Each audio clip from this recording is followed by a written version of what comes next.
Frank Eisenhauer from Buena Vista Health joins us to talk about his spiritual awakening. He had the hopes and talent to be a professional baseball player, but after a 20-year binge on drugs and alcohol, it took prison time and a spiritual awakening to get his life turned around. He now works with prisoners and parolees as they start their journey towards recovery. Enjoy. Welcome to the Illuminate Recovery podcast. We shed light on mental health issues, mental illness, and addiction recovery. Ways to cope, manage, and inspire. Beyond the self-care we will discuss, you may need the help of a licensed professional. My name's Kurt Neider. I'm a husband, father, entrepreneur, a handyman, and a student of life. I avoid conflict, I deflect with humor, and I'm fascinated by the human experience. And I'm Shelley Mangum. I am a clinical mental health counselor, and my favorite role of all times is grandma. I am a seeker of truth, and I feel like life should be approached with tremendous curiosity. I ask the dumb questions. I fill in the gaps. Frank, it's an absolute pleasure to have you come on the podcast today and share maybe a little bit of your story and your experience and some of the journey along the way. And so thanks. Welcome. Thank you. The pleasure is all mine. I'm grateful to be here, guys. Thank you. I know that Frank Eisenhauer is with Buena Vista and a treatment facility, and I'll let him talk about that a little bit. But Frank, what I'm interested to hear, and I was actually, before we got on, I was listening to a podcast that you did with Chris Kling. Did I say that right? Kling? Yep. Credible interventionist. So I know you've got a lot of experience in that realm, but I suspect like most young boys, maybe you wanted to be a firefighter or a policeman, or maybe you played, cops and robbers or cowboys and Indians, which, were things that we did when we were little. And today you're, full grown and you've come a whole on journey. What's happened between now and then, and how is that dream as a little guy to be a firefighter changed? Well, funny story is that, and I hope I'm not going way off track here, but my real father was, he was actually murdered in the mob, okay? And that was when I was very young. My stepfather, who stepped into the picture when I was very young as well, was actually law enforcement. So he was a Chicago policeman, homicide detective in gang unit in Chicago for 17 years. And I wish I would have followed his guidance. That's all I can say. I was on track to be a professional athlete, baseball. Chain of events kind of led me down the wrong road, I guess, if you will. And it kind of snowballed. And before I knew it, I was kind of so far away from the dream of being somewhat normal that I just lost complete track of who I was as an individual. That's a pretty huge gap between, having your father, your biological father, I imagine, be heavily in the gang activity and then have a police officer as a father. That almost sounds traumatic in and of itself. Well, I didn't even learn of this until I was about 14 years old. So, my mom trying to do the right thing protected me from that for reasons I'm sure that I didn't understand at the time. But when I was notified that I had a real dad and how he had been murdered, and that I had another whole side of my story, that threw me into complete disarray. I didn't know what my identity was. I didn't know who I was anymore. I thought this is my perfect little life in a nice suburban neighborhood in Arizona, playing baseball, great neighborhood. Then I learned of this whole other side of my story that just really, like I said, man, it was just completely tailspin. And from that point on out, man, it was downhill from there. From the time I was about 14 is when I really started dabbling with alcohol and marijuana and dabbling with like meth here and there. And then age 21 is when I found something that really made me feel better. And it was intravenous opiates. It wasn't heroin yet. It was pharmaceutical grade opiates. And that was it. So up to that point, your stepfather, you thought this man was your biological father. Yeah, I called him Dad. And when my dad was murdered when I was very, very young, I was too young. I had a few memories, but I didn't even recollect those memories until later on in life. But he treated me as a son. I called him Dad, and then that day, when my grandparents found my mother and said we want to see our grandson, and I don't know what that looked like, but she was pretty. She didn't. She made it happen.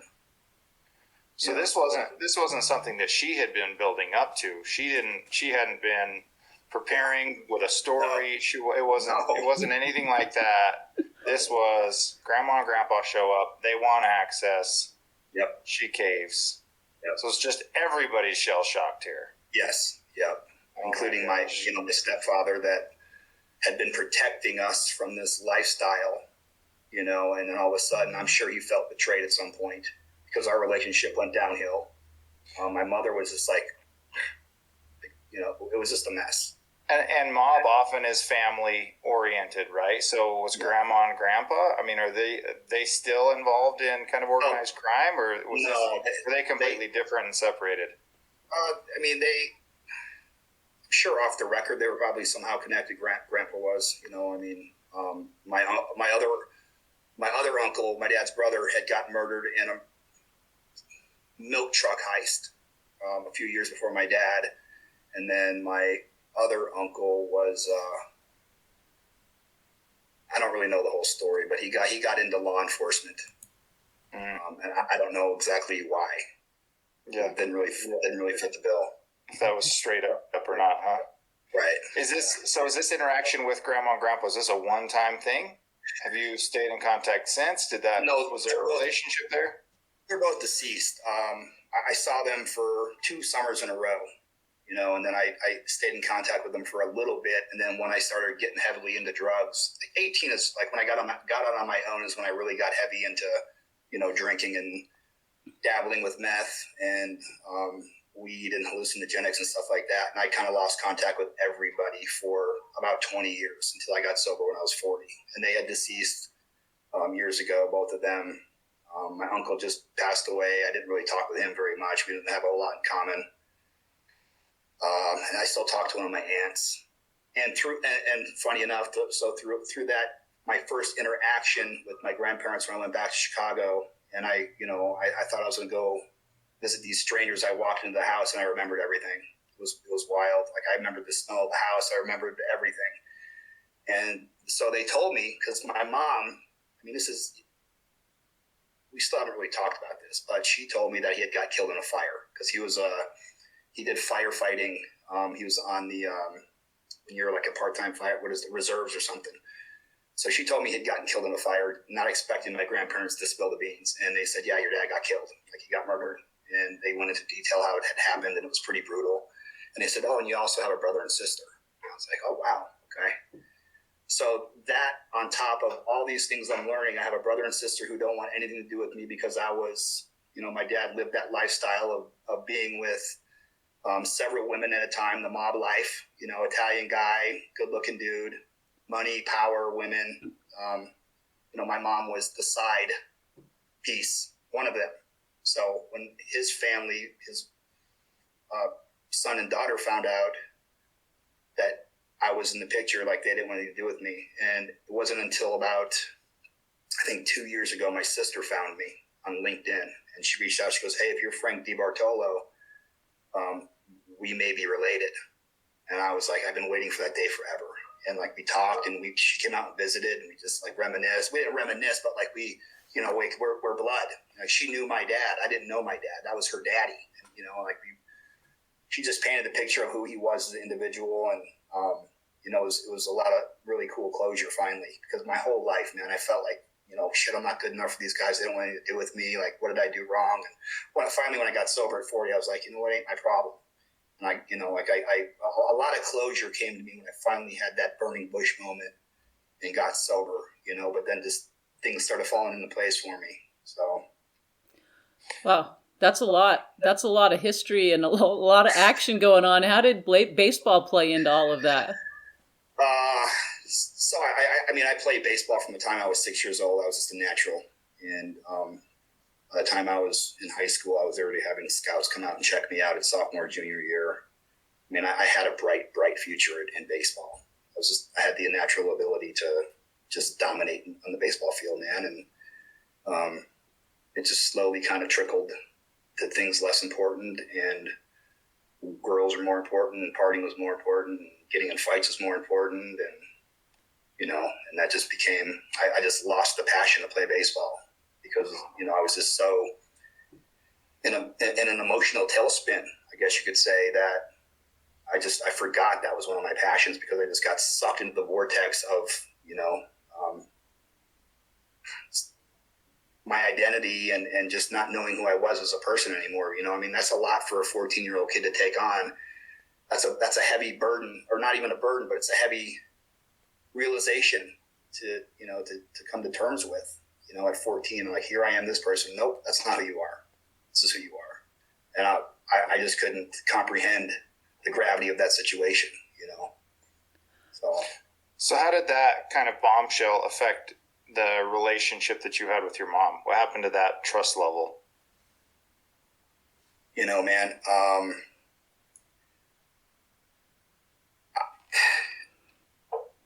I don't think any kind of trust was broken because I couldn't fully comprehend. And I'm going to be really frank here that when I was younger, man, I was clueless. I was clueless. I didn't put two and two together. I didn't hold her, I don't want to say accountable, but I had no grudge against her. I mean, obviously I wondered why, I was more mad at my dad. I kind of just, I guess, innately understood that my mom was probably protecting me once I found out the real background of my dad and who he was as a person. He was a pretty brutal individual, and then I started hearing little stories throughout my life. And especially in the last 5 years, I heard a lot of stories, especially with my sister. She told me a lot of things that really clarified a lot of things and made perfect sense. Why she protected me from that lifestyle. And it makes sense, man. That's crazy. What mothers do. Yeah. So what did, obviously you hear that story, and to me, I think it's just, that sounds like a really ripe place for addiction, right? I mean, or emotional challenges, right? And trauma and that kind of thing. How did you get from there to recovery? What's the end of that story where you start to get some of that, emotional insight and change? Again, I was clueless up till the age of 40. I was in and out of probation. I went to prison in 2008. I went again in 2015, and I stayed sober anytime I was sober, it was because I was incarcerated. I didn't know what recovery was. I didn't know I wanted recovery. I didn't know what lied on the other side of recovery, of addiction. I was clueless, man. I thought that was my life. That's the way it's going to end, and that was it. So 2015, I mean, I'm heavy into methamphetamine. I was on, I think it was an 8 or 9 year binge. Again, the only time I was sober is I got incarcerated for a short time or whatever. But 2015, I picked up some heavy charges, looking at 6 to 15 years in prison because of my priors. And for the last 18 months of my freedom, I was suicidal, and I just wanted to kill myself. And I was trying to figure out a way how I could kill the cop, and the cop could kill me, and just all kinds of things were going through my head. And finally, I mean, and this is what's really cool, is that looking back on all these things, when I finally had that burning bush moment, God was already present in my life. And I thought he had abandoned me a long time ago. I was very mad at God. Not that I didn't believe in him. I was just very angry with him. Why'd you take my dad at 40 years old, still having that mentality? That speaks volumes of where I was mentally, right? So,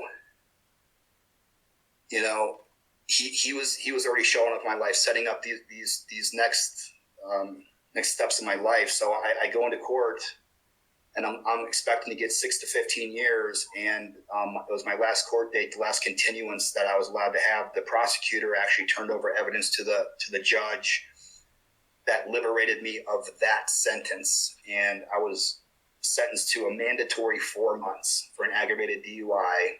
And because of the weapons charge I had, which was a mandatory with no priors, was 5 years. But the police report didn't align with the dash cam footage, and the judge said, "Yeah, I can't sentence him to this time. I'm going to give him a 5-year probation tail. You're going to go do 4 months in Department of Corrections, and then that's it." So I had every intention of staying on drugs. In fact, when I got taken into custody, I had an 8-ball of meth in my boot, thinking I could sneak it into jail and stay high till I got to the prison yard or whatever. And God had other plans for me. I didn't get snuck in. And the first day I'm in jail, I'm like, oh, this sucks. Here I am, 40 years old, going to prison again. And the next morning I woke up hopeless and sober for the first time. And I reached for a Bible, and I opened up the Bible and I read the scripture, man. And God revealed himself to me full blown right then and there. It was the most intense experience I've ever had in my life. Surpassed any drug, anything. It was just intense, man. He revealed himself to me, and I felt the love and peace of Jesus Christ right there. That it enveloped me, and I knew everything was going to be okay. And I'm not going to say I heard it out loud, but I inaudibly heard him saying, "Everything's going to be fine. Give me 3 years. Give me, have faith in me." And I bought it, and I believed it, and I felt it. And that carried me through the next 4 months in DOC. I got aligned with the right people in there, the right books. I just really focused on, and it wasn't the 12 steps, but when I got out and saw what the 12 steps were, that's exactly what I had done. And what I started doing was going through the 12 steps, making amends to people, accepting responsibility, accountability, all those things. And I really changed my life in there. When I came out with all the obstacles I was supposed to, overcome, they weren't obstacles anymore. Like, it was just like, okay, it's part of the path. And it was almost effortless, man, for me. I got out, I got enrolled in college at age 40 years old. Immediately, I went to college, and I signed up for this college, and I started going to college. I got a dishwashing job for $11 an hour, and I was washing dishes. And, one thing led to another, man. I started a recovery program at this college and started getting all this momentum there. And then the opportunity for me to get into the field finally presented itself through all these amazing synchronicities and God shots, man. And next thing I know, I'm down in Tucson working at the facility, working with probation and parole, really developing business with those agencies at the treatment center I was working at down there, because that's what I knew, man. I didn't know what business development was, but I knew I could help people. And part of my revelation that I had was on a prison yard, and I'm standing there looking around, and I'm like, it was one of those God shots, those moments, because I was super connected. It was revelation after revelation after epiphany in prison. It's just like, oh my God. I was just like waking up and so alive. And I had this revelation that I was going to come back into these prisons and help people. And, it's a pretty odd thought to have when you're standing on a yard with a bunch of convicts thinking, yeah, I'm coming back in and I'm helping people. Well, that happened. I speak at parole orientations. I speak to people on probation. I work with POs and parole officers, and I've been back into prison and talked to guys in there, and it's crazy. God has been so present in my life. Once I finally allowed him into my life, it's just been it's a charmed, blessed life, man. It's crazy. So Frank, before you had this revelation in prison, what was your exposure to God before that and spirituality? My grandma used to, drag me to Catholic church with her, and I hated it.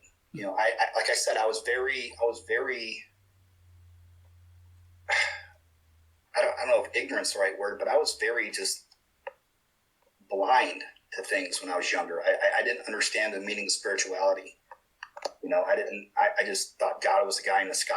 I really had no understanding of God other than me being really mad at him, for him taking my dad and for him making my life this way, blaming everybody but myself and taking responsibility for, where I was. That was the only perception I had of God, is he's mean. You know, That's an incredible step to go from, that kind of perception of God to being open to what he has to say to you, or whatever that experience was like for you. That seems like a huge leap. Yeah, it was. It was totally unexpected. I guess what they call it in the rooms is the burning bush. And like, there was nothing I was going to do about it. There was no fighting it. It was just so real and so intense that it was like, holy shit. Okay. I hear you. Well, and it's interesting that you chose to pick up the Bible, right? That, like maybe that was the only connection that you could have right there and then, but it's interesting how those series of events, and a lot of people that I talk to, they have these pivotal moments in their lives, right? And they can pinpoint those pivotal moments. Yeah. And they're ever present in my everyday life, man. It's just, and being able to work with this population of individuals that are somewhat motivated to get sober, and they just need a little bit of encouraging and motivation to be able to carry those guys through it's just, I can't, like, when I look back on where I was 6 years ago and where I am today, and I have families calling me, and parole officers and POs and other agencies calling me, and individuals calling me and trusting me with their lives. Like, that's just, that's God. It's nothing I did. It's just being an instrument of God and allowing him to work through me, I'm just absolutely curious, and so I have kind of a nerdy therapist question, and you may not even know what I'm talking about, but go with me if you can. So I was in a training here not terribly long ago. It was probably before pre-COVID, and they were talking about generational wounds. That we, this idea that we bring these generational wounds from our ancestors, maybe our dads and our moms or our grandmas and grandpas, or even before that. Do you feel like you carry some of that generational wound from, your dad, and maybe some of that? So is that like cell memory? Yeah, something like that. I mean, there's a whole theory around it, but cell memory and maybe wounds that, it's genetic because you've got their genetic inside of you, but you bring their trauma on some level inside your body. I definitely believe in that, and I believe I unknowingly believed in that philosophy. But when I had like that moment, and there were a lot of them too. I mean, after the first initial one, it was just nonstop. I always had chills, and I was always choking up. But I felt all that stuff being released from me, like not even through therapy. It was just God just saying, just letting these things go, and like, you don't have to carry this anymore. And having the faith to know that I didn't have to carry those things. Like, I haven't been through therapy, and God knows you guys don't know the half of what, like, there's a lot of things I'm obviously not sharing with y'all, but I probably should have been through therapy, but I really feel like God just let all those things go. When I gave over the power to God to take those things from me, I don't feel like I carry that stuff anymore. I just don't. So how do you go from that to convince people to come into treatment? You're not a very good example of treatment, right? I know, right? That's a really good question. I think I have the innate ability, and I've been blessed with having people trust me to follow these steps to, what I say to a lot of these kids and a lot of these ones that I have this conversation with is that, do you believe in God? Yeah. Or not even ask them now, like, but, you got to understand, like, what I've been through, and for me to be in your life right now, that's God right now. Like, me being in front of you right now and coaxing you over this finish line and into treatment, motivating you, you got to understand that's a God shot, because I shouldn't be here right now. And I'm blessed to be able to be here and having the opportunity to help you get across this line and get to the light, that's usually all it takes, man. And, my lived experience too, they listen to me.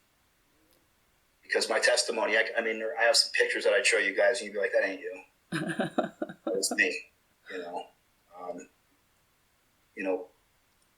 fully redeemed and the transformation of my life, spiritually, mentally, physically, just in every aspect of my life is just 180 degrees different than it was 6 years ago.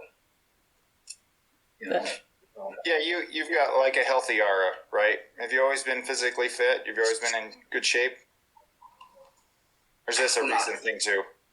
No, when I was in high school, obviously I was fit, you know, and then after high school, you start shooting heroin in your neck and, cocaine and alcohol, you kind of get out of shape and, and then you get on meth for so my addiction consisted of cocaine, alcohol, heroin, and benzos for 10 years. And then I went to treatment for 30 days and came home sober on Suboxone and a bunch of pharmaceuticals. So I'm like, I could drink and I can do coke because I don't have a problem with that stuff. It was only heroin.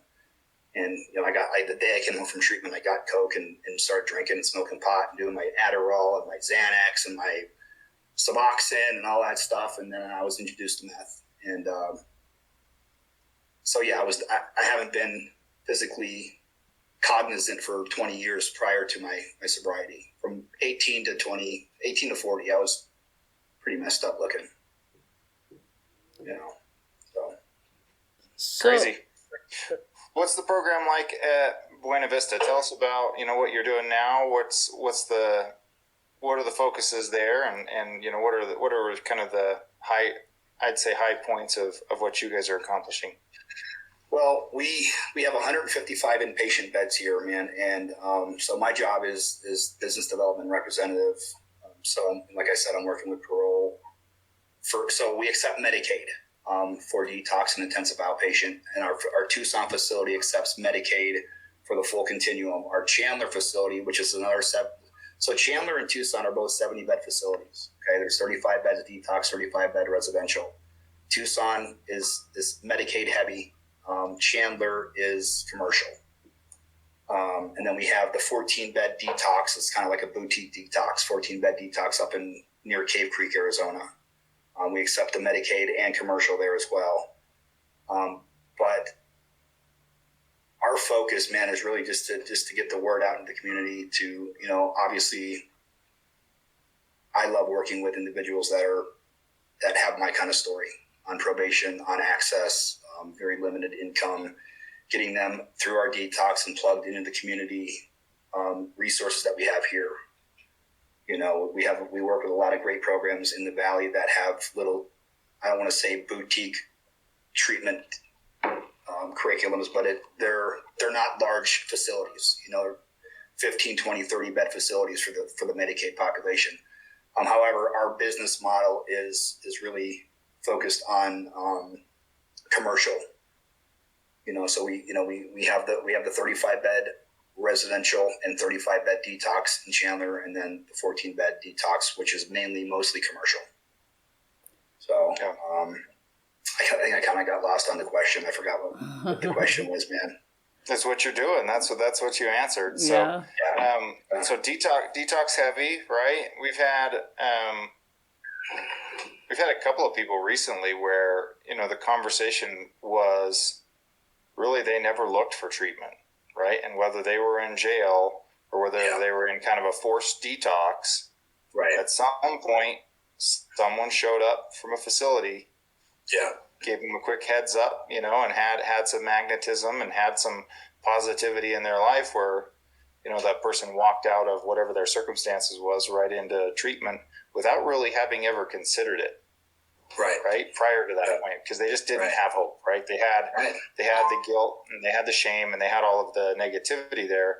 And so, I think that can have a little bit of a stigma of like, I think those relationships are very valuable, right? Both for you guys as a detox, but also as a treatment facility. And I think when you talk about going into prisons, right? When you talk about putting yourself in a position where you really can't market to, right? This isn't search engine optimization. This isn't getting a billboard up. This isn't any of the traditional streams. You've really got to go out and you've got to build those relationships. You've got to be, an approachable and an understandable person like you are, right? Yeah. And so, to me, it's obvious that you'd have success, right? That you've got a lot of the intangible elements as a person of saying, this is if I could do this, you can too. Come Yes. together, right? Yeah. So yeah. I think that's awesome. That's amazing. Yeah.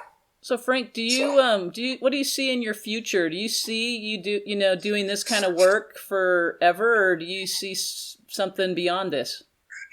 Interventions. That's my long-term professional goal, I think, is to be able to do interventions. And what does that look like? In what terms? In two terms, in how do you become an interventionist, and then what does an interventionist do, and who are they connecting with? Well, I mean, if I can just be real, I think there's been plenty of times we perform interventions on